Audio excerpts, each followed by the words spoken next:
Yeah, sorry about that. Got a frog in my throat. Ugh. So usually on my Halloween shows, I just run through some spooky movie recommendations at random with no real theme connecting them. But this year, I'm gonna switch it up and tackle a horror movie franchise. And that's the Japanese Ju-on series, better known as The Grudge.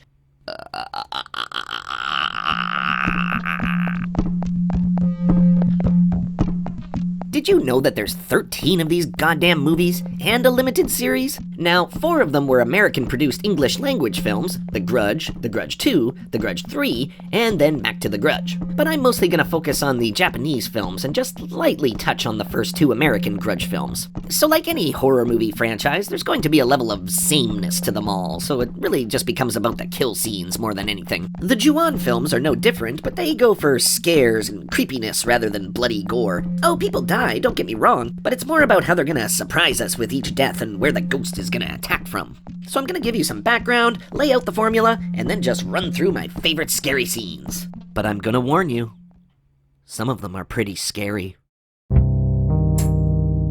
Ju-on's humble origins begin with 2 short films in 1998, written and directed by Takashi Shimizu. The 2 short films, entitled In a Corner and 444444444, yes, that's the title, introduced a few of the essential ingredients you need to make a Ju-on film. You got these creepy white ghosts of a woman and a little boy. The little boy makes shrieking noises that sound like a cat, and the woman crawls around all contorted and crunchy and makes that cool death rattle sound. Yeah, that's the ticket. Now, the 2 short films are barely 3 minutes apiece and offer absolutely no explanation whatsoever and then just kind of end rather abruptly.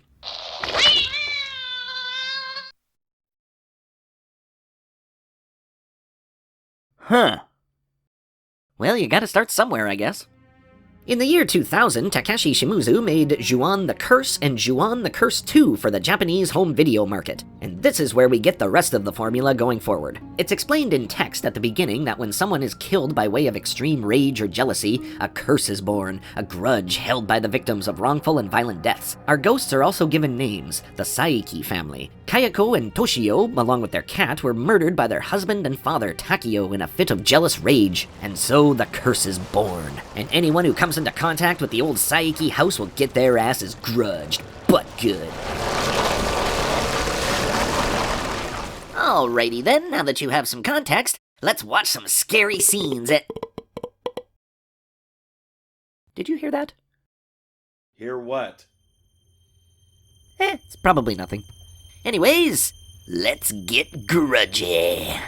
So this comes from the first theatrically released film of the series, Ju-on the Grudge from 2002. Man, I remember just the trailer for this movie making me poop in my pants.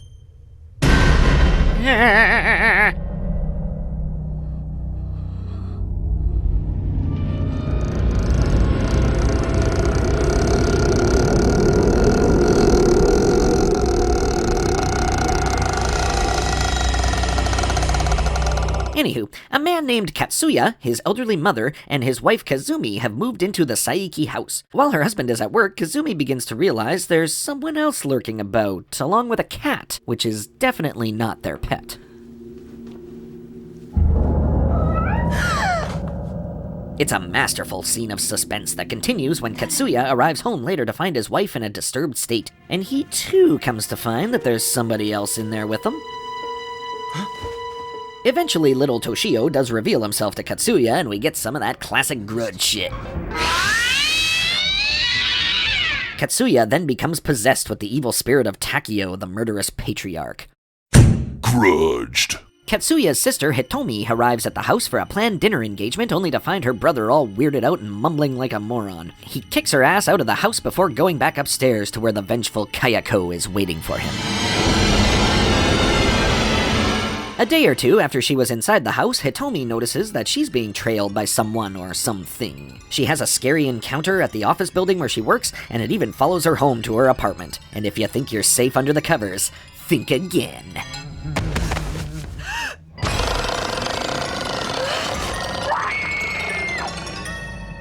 Grudged. Ju-on the Grudge was remade in English in 2004, simply titled The Grudge, starring Sarah Michelle Gellar. Now I bring it up because Takashi Shimizu returned to direct the film, despite not being able to speak English. But I gotta say, it's actually a pretty faithful adaptation of the Japanese original with most of the same story beats, albeit a bit dumbed down for Western audiences. So here's that same scene done again for the remake. Which do you think is better?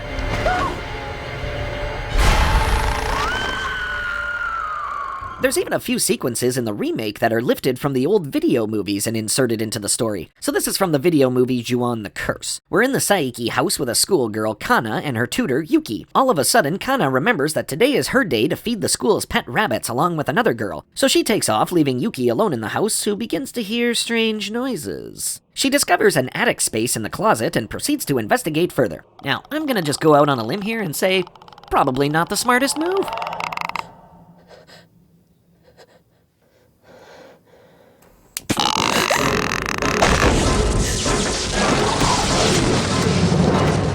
And now, here's the English language counterpart, this time with a home care worker that's inside the house. Again, not smart. Meanwhile, the other girl who was in charge of feeding the school rabbits turns up dead. Along with her body, police investigators also find a human jaw, its owner unknown. Sometime later, back at the spooky house, Kana has arrived home from the school, but her strange behavior begins to worry her poor old ma.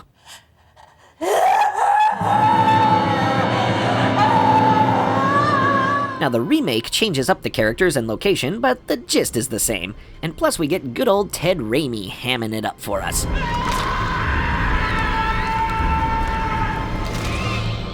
Grudged. In 2003, Takashi Shimizu wrote and directed Ju-on the Grudge 2. This time around, there's a reality TV crew filming inside the supposedly haunted Saiki house. They're making a program about ghosts and the paranormal, starring a popular scream queen, Kyoko, as the special guest. And as you can probably guess, the curse starts to make its way through the crew after the production wraps. We learn that the sound guy and cameraman have disappeared and that some strange sounds and images were caught on tape at the location. Keisuke, the director of the TV program, also starts experiencing some weirdness.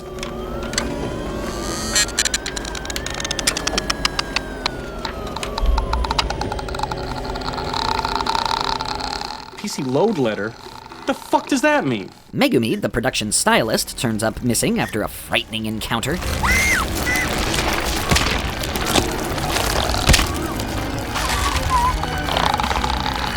Tomoka, a reporter and host of the TV show, starts hearing strange thumping noises in her apartment. The next night, her boyfriend comes over and he hears them too. And then the next night, after completing the shoot, she comes home to find a little surprise waiting for her.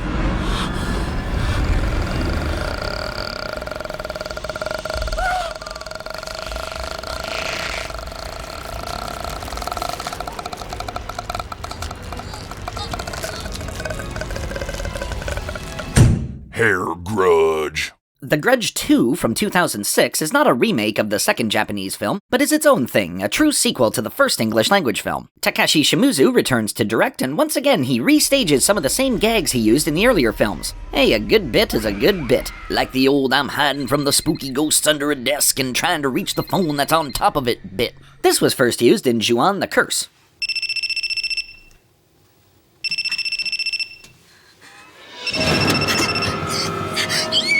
Now, let's see that again in English.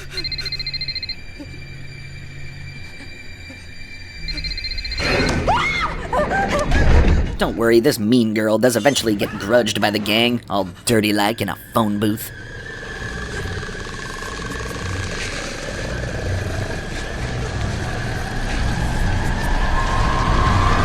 Grudged. There's a journalist named Isan who's been following the events surrounding the Saiki family, and he's even been inside the house. He steps into his darkroom where he's been developing some photographs of the place, and well, you know Kayako won't stand for that.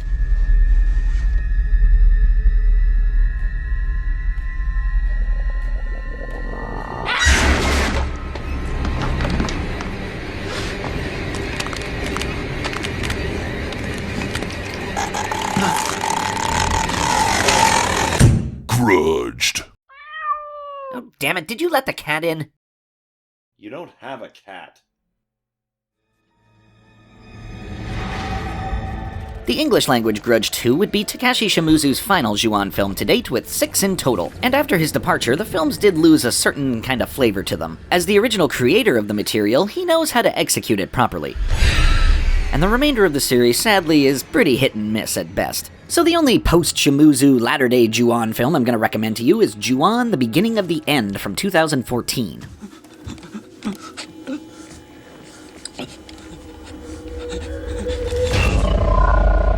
Our main focus is that of a new school teacher named Yui. She learns from the notes of her predecessor that a student named Toshio Saiki has been absent for some time. Unable to reach the parents, she decides to make a house call to see what's up. And boom! Now she's all haunted by Toshio and Kayako. 年男の母のかや子と申します。それで年男くんは主人が連れて行きました。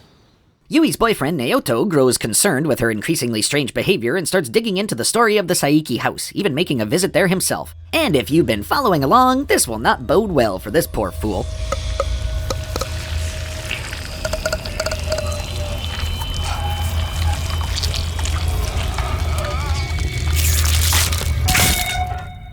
Ju-on: The Beginning of the End does play a few cover versions of some past scares we've already seen in the previous films. You've got the classic under the covers bed kill.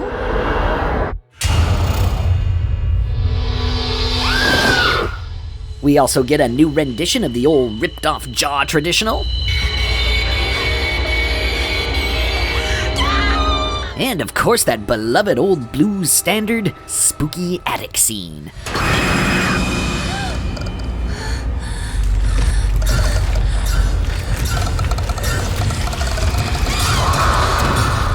I think The Beginning of the End is a solid entry into the series. It fleshes out the Saiki family and lays out the events that led to their tragic end, and also gives us some well-staged, scary set pieces that I'd place among the best of the lot.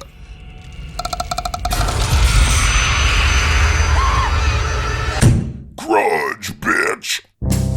So my big takeaway from this little rabbit hole is that once the Ju-on series lost its original guiding voice in Takashi Shimizu, the series kind of lost its way. Now I'm not saying that Shimizu's output is without its flaws, but at least it was a singular vision that gives the work a uniformity to it. And there's still things to enjoy in the later films, but honestly, I found them kind of a slog to get through. Nope, the real meat and potatoes heart of the series is in the front half. And hey, who knows, perhaps Shimizu will someday return to direct another one and right the ship, because the rest of the films know the notes, but not the music.